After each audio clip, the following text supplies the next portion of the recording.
Sunday, the end of the week. Let's take a look at players that we can stream in. Michael Bolton. Thanks, Josh. It's Michael Bolton here, and it's time for another episode of the Locked On Fantasy Basketball Podcast. Let's get to it. Let's get to it, indeed. You are Locked On Fantasy, your daily NBA fantasy podcast. Part of the Locked On Podcast Network, your team every day. Hello and welcome to the Locked On Fantasy Basketball Podcast, brought to you by Basketball Monster. My name is Josh Lloyd, and why did I have the bowl? I'm also the lead fantasy analyst at basketballmonster.com, and you can find me on Blue Sky, joshloyd.bsky.social, on Twitter at redrock_bball, on TikTok at redrock_bball, and on Instagram at Locked On Fantasy Basketball. Today's episode is brought to you by PrizePicks. Now is the perfect time to join. Download the app today and use the code LOCKEDONNBA to get $50 instantly when you play your first $5 lineup. That is right. There is no need to win to get that bonus. It is guaranteed. PrizePicks, run your game. Also, check out LockedOnDaily.com and find the best newsletter for your favorite NBA team. Sign up over there, get it delivered into your inbox, and you can sub over here, leave your comments, all of that stuff down below. Okay. We're talking about Sunday's games. It is World Popcorn Day, so get in and get your pop. What's your popcorn style? Do you like the hot, the butter on it? Do you like the cold popcorn?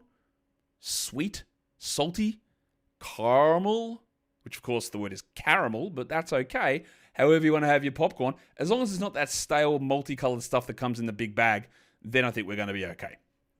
So let's take a look at a few things before we get into the actual stream part of it. Just looking at some schedule stuff across Sunday and how we can sort of plan forward. We did the Week 14 preview earlier today, so go and check that one out. And if we just start by taking a look at the two teams that have the back-to-backs Sunday through to Monday, it is Chicago and it is the Clippers. The Clippers, because of rescheduled games, are in a very, very interesting spot here. They've got the Sunday-Monday back-to-back, but they have got, and I don't think there are any more of these this season unless there's some scheduled stuff that's happened. But they've got a 4-game in 5-night period coming up. Team Sunday, Monday, Tuesday off, Wednesday, Thursday. That's it. Nobody I don't think has a 4 in 5. But they had to because of the reschedule of games. The Bulls have also got this back-to-back here, Sunday to Monday. And the Bulls and the Clippers. So pay attention to that when you're looking at streaming options and trying to make the most of the value. If you look at chunks, the next 5 days, we're talking about Sunday through to Thursday. The Clippers, like I said, have 4 games during that time frame. The problem is I don't really know who the guy is. Maybe it's Chris Dunn. Not Norm Powell, he's already rostered, of course. Derek Jones. Then it's maybe Kevin Porter, but he probably doesn't play every game. In fact, he might only play 2 of them. Nick Batum, Terrence Mann. They've all got 4 games. But is that worth it? Like, would you rather have 3 games of Little Chungus, Nikola Jovic? 3 games of Kentavious Caldwell-Pope? And remember, I think it's a good idea to look at minutes. KCP might be a 90-minute player. Jovic might be 75 minutes. Is Nick Batum going to give you 75 minutes over 4 games? It's debatable. Is Chris Dunn going to give you 75 over 4 games? Possibly. Possibly does. Got Ayo Dosunmu there with 3 games in 5 nights. Now, I think there is a marginal risk that he rests one of them. Same with Lonzo Ball, except the risk for Lonzo, I think, is higher. You got the Thunder guys, Wallace and Dort. You can throw Wiggins into that mix. Pig Williams too. And Tamani Kamara and the Blazers have 3 games in 5 nights as well. So a nice subsection of teams with that little chunky bit that we can get some value out of. Now, we've talked about the schedule already for Week 14, but if we start the 7-day period on Sunday and go through to Saturday next week, are there any 5-game weeks? Are there any 2-game weeks? Well, there are. One of them is the Clippers. Like I just said, they've got 4 games in 5 nights. They've got 5 games in 7 nights as well. It's an incredibly busy period for the Clippers. And we already know that it's a terrible period for the Pacers. 2 games in these 7 nights, and then even if you start on Monday of Week 14, they've got 2 games there as well. They've got a shocking run of no games happening. So your fringe Pacers, your Nemhards and Matherins and McConnells and Toppins and Jarris Walker, hello, those sort of guys, it is hard, or Tom Bryant, it is hard to have any excitement given how bad the schedule plays out for them at the moment. Let's take a look now at streaming on Sunday. We do have an early game. We had an early game on Saturday, a 4 p.m. Eastern game. We've got a 3 p.m. Eastern game on Sunday. Then a 6 p.m. Eastern game as well. The first game is Spurs Heat. Then we've got the Nuggets Magic at 6 p.m. And then it's into regular, 2 7 p.m. games and 9 p.m. games for a 7-game Sunday. Just checking what sort of injury updates we got. We have just recently received news that Goga Badadze is ruled out for Sunday and Jeremy Sohan is ruled out for Sunday. So those two things have just happened. So when we pay attention to streaming stuff, that is one of the things we look at. So let's look at some stream options for Sunday. Yahoo Points Leagues. These guys are all 60% plus available. Cole Anthony sits at the top of that list with Suggs still out. Goga's now out as well. Franz Wagner is still out. So I think he is going to be worth looking at there. Nikola Jovic, even with Jimmy Butler back in the last game, we saw Jaime Jaquez move to the bench and be pretty useless as usual. And Jovic's minutes stayed fairly solid. Now, they were boosted by the fact that Haywood Highsmith went to the locker room in that game and his minutes were down. But Jovic has been the more consistent of that Highsmith, Jaquez, and Jovic combination. Don't feel super good about it, but he's been the most consistent. I've got Ayo Dosunmu in that position as well. Wendell Carter Jr., especially with Goga Badadze out, he'll just play way more minutes. I've got Scoot Henderson there. Now, of course, Portland is going to be an ever-evolving situation of who's in and who's out, and I believe it's currently sitting that Jeremy Grant, DeAndre Ayton are both questionable, but Denny Avdia is doubtful. Of course he is. Why wouldn't we get more information on that? So Scoot's going to have a role there, but if Grant returns, does Scoot move to the bench? I would say probably yes. And then we're going to get annoyed again. And then I do have Jaquez on this list because there is a drop-off in level of production from guys. He's still not a great option, but he is on that list as a 60% plus available player. In ESPN points leagues, it is a very similar list. We're looking at Cole Anthony, Ayo Dosunmu, Little Chungus, Nikola Jovic. I've got the Hong Kong mattress, Kaysen Wallace in there, Wendell Carter Jr., and Scoot Henderson as the top 6 ESPN Points League streams for Sunday's action. We're going to talk category leagues. We'll come back to that in a sec. But today's episode is brought to you by Prize Picks. Yeah, Prize Picks is back and they're here in the middle of the basketball season, and there is no better way to get that real money action than with Prize Picks, watching your favorite stars, favorite players put up numbers, or maybe not putting up numbers if you're going less on one of the predictions. It's easy to do and turn your basketball knowledge into cash. They put up the player projections, whether it's points or rebounds, assists, steals, blocks, threes, fantasy points, whatever, and you just say more or less. You do at least 2 of those into a lineup, and you can win up to 1,000 times your cash. It is easy to get a lineup in under 60 seconds, and if you win, well, the payouts come fast as well in under 15 minutes. And now it is the perfect time for you to join. Download the app today and use the code LOCKEDONNBA to get $50 instantly when you play your first $5 lineup. That is right. There is no need to win to get the bonus. It is guaranteed. Prize Picks, run your game. Okay, let's get into the not points. Let's look at the category league streaming, but for the points category. Cole Anthony, this is what he does. He scores, right? Now, you will have a game where he just shoots horribly, and maybe they lean more into Yas, Trevelyan Queen, or to Risto Black. But as a general rule, it's been Cole Anthony. So I do like it. I like Scoot as well. Now, that could get blown up completely by Jeremy Grant, but it might not be. I would hope that they will still prioritize using Scoot, but the only reason he's starting is that Grant and Avdia have been out. Now, maybe Billups changes his mind, but maybe he doesn't. Nikola Jovic is there, Ayo Dosunmu is there, and Steph Castle has now scored 20 points in 3 consecutive games. He looks way better than he has all season. I still don't fully trust it, but Jeremy Sohan remains out. Castle is getting, for some reason, 1 million shots. They are all going in at the moment. It is a huge, I think he's at 59% on his 2s, which is still only 25% on his 3s, but every 2-point is going in, and that's really helping. So we use him for now while the opportunity's risen for sure, and just be aware of maybe a drop-off there. And then the other one's Noah Clowney, who is just getting lots of opportunities. Now, he's very hit or miss. We know this. He might have 20 points with 6 threes. He might have 8 points on 20% shooting. But they're giving him chances. They're giving him minutes. He's getting shot attempts most of the time. So he's worth a look, but there is obviously a huge variance in what you can get from Clowney.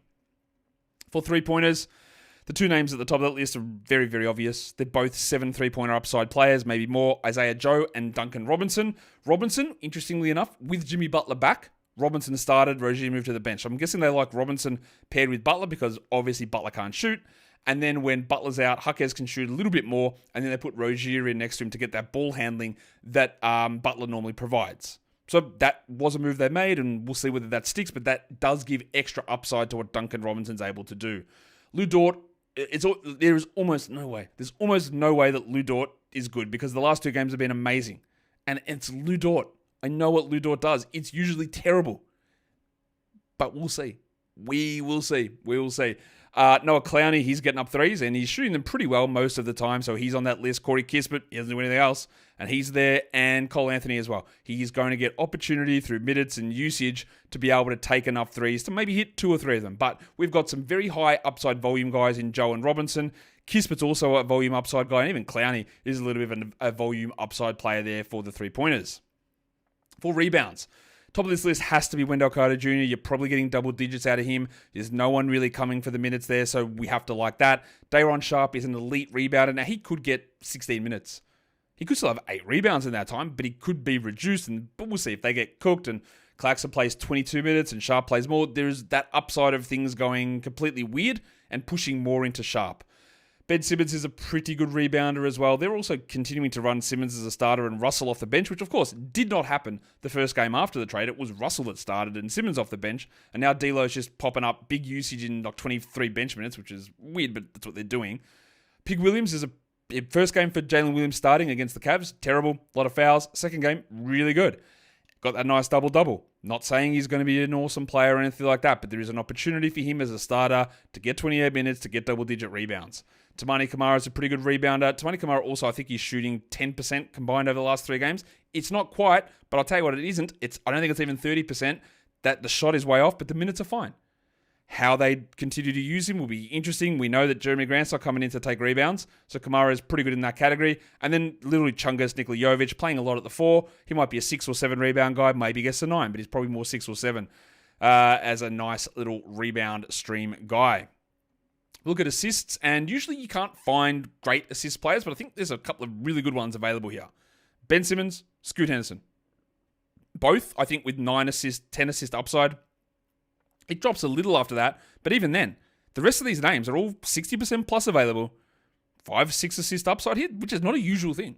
Cole Anthony, Ayo Dosunmu, probably less for Dosunmu, but Ball may not play. Bud Carrington, Steph Castle, a couple of rookie point guards who don't really play as point guards, but they can get some assists. So usually you might be scrounging to get like a 3 assist player. We've got 5s and 6s here. 9 upsides with Scoot and Ben, which is just not a usual thing to be able to find over there on the waiver wire. But we're finding it, and yeah, if you're looking to get that category, this might be the time to do it. We'll come back. We've got steals, blocks, field goals, free throws we're going to talk about. Today's episode, though, is brought to you by FanDuel Sportsbook. The NFL playoffs are here, and FanDuel is with you every whistle, every kick, every pass, every rush, all the way through to the end. And right now, new customers can bet $5 and get $300 in bonus bets if you win your first bet. That is $300 to keep the action going. The FanDuel app is easy to navigate. You'll find all of the different types of bets, the spreads, the money lines, the totals, the side totals, the anytime touchdown scorers, the player props, the parlays. It is all there at FanDuel. And now as a new customer, if you bet $5, win that first $5 bet, you'll get $300 in bonus bets. That is FanDuel.com. Make this playoff season unforgettable with FanDuel, an official sportsbook partner of the NFL. And don't forget to gamble responsibly. Okay, let's round out some of this streaming stuff now. Let's get to some steals. And again, steals are becoming a very easy category to stream off the wire. There are a lot of players, and this isn't even including guys like Lonzo Ball, or there's someone else who's a big steals guy who I think is currently listed questionable, because I don't like to include the questionable guys in terms of the streaming options. But you got the Hong Kong Mattress, Cason Wallace, easy 5 steal upside. And by easy, I don't mean it's easy for him to get 5 steals, but it's easier to see that he could get 5 steals. Kentavious Caldwell-Pope is probably a 4 steals guy. Jaime Jaquez's steal rate, if I'm going to be critical of Jaquez, and I am, mainly, I'm not really critical of Jaquez because he is who he is as a player. I'm critical of the way that he is talked about, or overvalued. That's what I'm critical more of the coverage of him. But he has actually increased his steal rate significantly, which is great. That's a great development. He is worth looking at for steals. You've got Tamani Kamara, that's what he does. He's a pretty good steals player. He adds those rebounds. He's got a solid role. Nice value. And then the two interesting, big upside players, Chris Dunn and Lou Dort. And like I said with Dunn, 4 games, 5 nights for the Clippers. That's a huge opportunity to get Dunn in and use him, especially when we know that Kawhi's probably only playing 3 of those 5 games.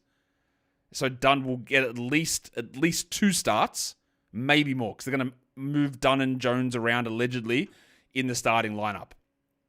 While steals are pretty good to find off the wire, not so much with blocks. I've got John Isaac there, but I don't know. I honestly don't know what to make of his minutes. 27, 15, and 20, the last 3 games. Doesn't really make a lot of sense, but whatever. But he can get 3 blocks, and there's not many of those guys available. And then we look at the Rock DJ, Robbie Williams. Now, I have no idea whether Williams is going to play. I know Klingon's out on Saturday, Sunday. I know DeAndre Ayton's questionable on Saturday, so I don't know about Sunday. Williams, will he play the back-to-back? He hasn't really, but could he play in these ones? I don't know. And if he doesn't, then you look at Dwop Reith in there, or you look at Jabari Walker. But I'll put Rob Williams there, but it could be a nothing. I've got Superman, Khalil Ware there. Now, what you would need is probably a blowout, or you'd need a Bam injury or something, because otherwise he's like a 14 to 15. What did he play last game, actually? Where? Because again, they don't, at this point, cross over at all. Ware played 16 minutes and 18 minutes the last 2 games, and then he had a 33-minute game with Bam out, and 16, 19, 18, 11 the games prior. He can still get 2 blocks, but that's what I mean. There's not great block guys. And the next one is Peyton Watson, who minutes fell way off. I think he played 18 minutes last game with Gordon back. Now, in some of those games with Gordon back, he still played 24. But if you're talking about someone who can get 2 blocks, him and Ware can get 2, and Williams can get 4, and Isaac can get 3. But they're bloody bad options, man. There's nothing super reliable here. And then after that, you get to, hey, maybe this guy gets me 1 or 2 in the 2 Thunder guard/wing defenders, Cason Wallace, Lou Dort. You don't feel good about it, but you know they're going to get 30 minutes. You know they add steals, and maybe they get a block. Maybe if you're really lucky, you get 2. Now, there might be a random bloke who steps up out of nowhere and produces big numbers in a block category. That happens. But in terms of the way the projections look at the moment, it's not super strong in that area.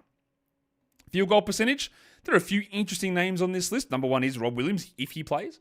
And then you've got Ayo Dosunmu, who's that TJ McConnell guy, the high field goal percentage player who's a guard. You don't get that all the time. Ben Simmons also, consider him a guard. Jackson Hayes started last game for the Lakers with Anthony Davis out, and he played actually way more minutes than I thought he was going to play. What did he get? 20 or 33 minutes he got in that game.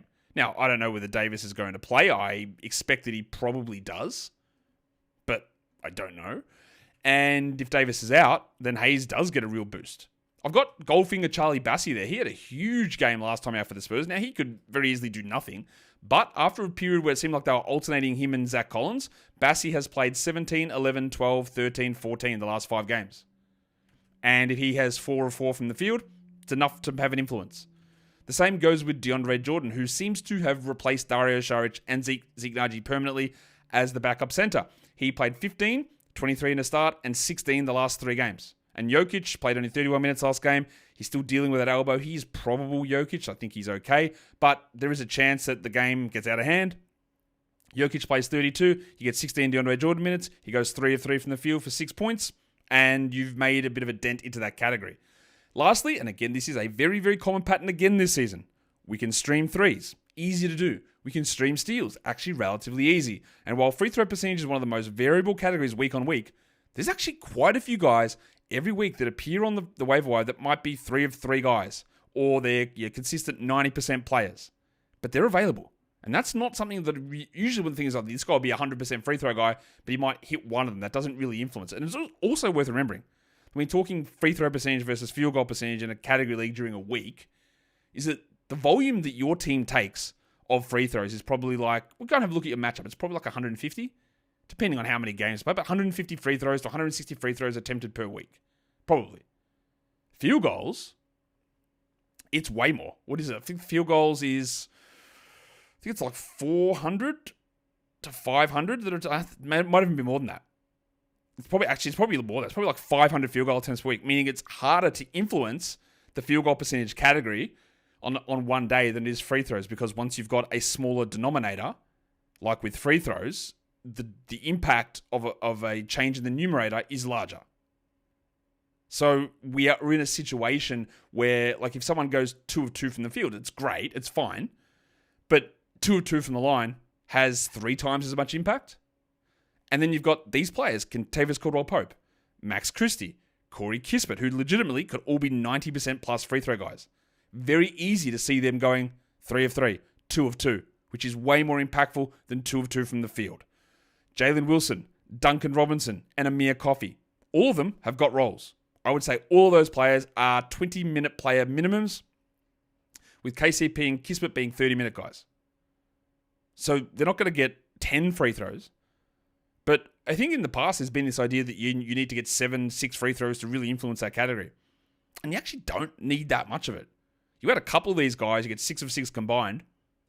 That's decent across 150 attempts. It's not massive, clearly. Giggity. No, that's not a giggity. What am I talking about? It's a low. No, we don't need to do that. But it is impactful. The volume of free throws is so low. That's why it's a variable category, but it's so low in comparison to field goals. But often we just say, yeah, percentages. But there's a big difference. Big difference between the two categories. And that's it. It's World Popcorn Day. Get those kernels out of your teeth. Get the new bucket ready, like a bucket or a box of popcorn. Boxes just feel better, I think. Just feel better. But that's okay. It's not all about feelings, is it? Hit the thumb, leave the comment, do all that stuff. It's great. And what else is great is eating popcorn, but also it is, again, just being good, being positive, being realistic, but positive. Understanding if you can't accept yourself doing something good, no one else will. Or, yeah, you've been there saying, oh, no, I didn't. No, that was so bad. It's like, no, you did good. But if you just keep rejecting it, people will just stop telling you that. And then that's that negative feedback. We go, well, now no one even tells me that I'm doing something good. That's bad.